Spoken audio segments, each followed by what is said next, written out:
and welcome to another episode of Did You Know? I'm Heather Farley, TSA Historian, and as always, I'm joined with our archivist, Caroline Argrave. Today's episode is all about our four-legged friend, the TSA Explosive Detection Canine Team. This episode is filled to the brim with dog artifacts that we have here at HQ. But we also talked to some human beings about the beginnings of TSA's Canine Training Center in San Antonio, Texas. Can you get that for us? Sure.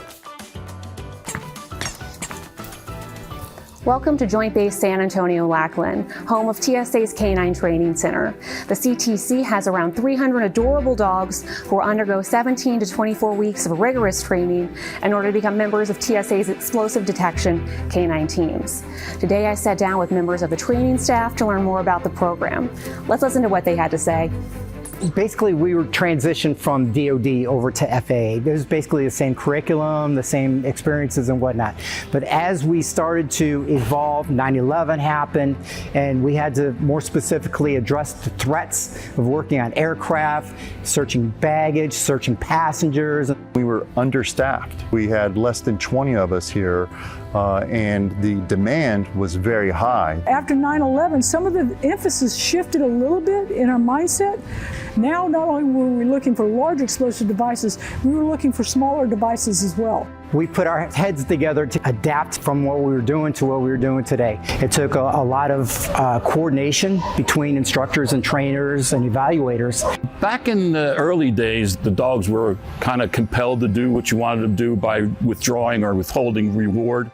And over the course of years, it was realized that you're going to get more flies with honey. So the dogs were constantly encouraged and rewarded. It became fun for the dog, if you will. And it actually crossed over to become fun with the handler because, you know, you're really searching for something and then they find it and you give them a reward and there's a lot of physical play.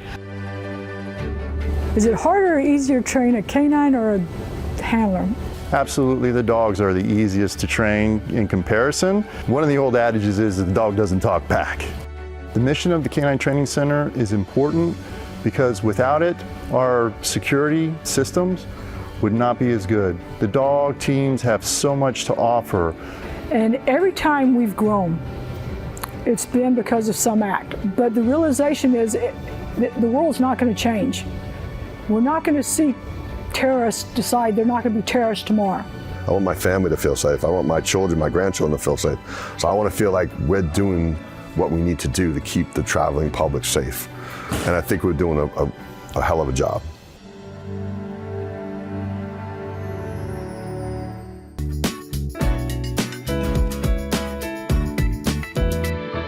Hey Michelle, what are you working on? So I'm just sprucing up our canine mannequin, and it's very important that the do not pet text on the harness is always visible. Right, because they're working, so we wouldn't want to distract them from their job by petting them. Exactly. Our canine detection teams are trained specifically to detect explosive materials, not only inside luggage, but also in cargo and on passengers walking through airports. Right, so if we can't reward them with a scratch behind the ears, what's this for? We've learned a long time ago that a dog's best reward is their toy. Every dog has a favorite toy. Some of them like the tennis balls, others gravitate towards the chew toys. Every pooch has a preference. And over the years, handlers have been trying to push the envelope on what is possible for these pups. Right. Here in the United States, law enforcement has been working with canines for screening since the 1970s. TSA K9 program came to us from the FAA after TSA was established. As of 2018, we had 372 teams, PSC dog teams. Those are passenger screening canines. And they go through even more extensive training so that they can smell out even the trace amount of explosive material. And to commemorate this training, we have specific challenge coins and chips created for this purpose. So this coin was brought to us from the team at George Bush Intercontinental Houston Airport. That's really cool. Is there anything these dogs can't do? I know, right?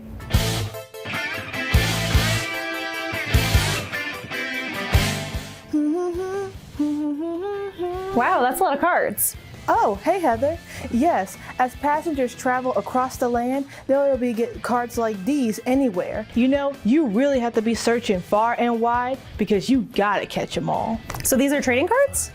Exactly. In fact, there are different kinds for all these type of dogs. There's Labradors, German short-haired pointers, wire-haired pointers, German shepherds, Vizslas, Belgian Malinois, and the ever so rare golden retriever. Wow.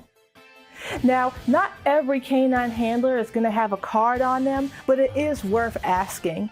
But if you're really lucky, you can get your hands on one of our canine calendars. Now, the calendars like these depict the image of a dog of the year in the month of August, which is the National Dog Month. You can go online and print out the latest calendar on our TSA.gov website. You know, they are my best friend in a world they must defend. There is no better team than a canine handler and their four-legged partner. You're really passionate about this. What can I say? I really love dogs. The next time I travel, I'm gonna look for a canine handler and ask for a card. Oh, can you get one for me? Will do. Well, that's all we have today for this episode. I'm Heather Farley, the TSA Historian, and I'd like to thank Caroline for traveling to the Canine Training Center, and Amber and Rochelle for sharing the artifacts with us today. And remember, if you have anything you'd like to donate to the Historian program, please reach out. And to check out other episodes of our Did You Know series, go to TSA's YouTube channel. I'm Heather Farley, and thanks for joining us.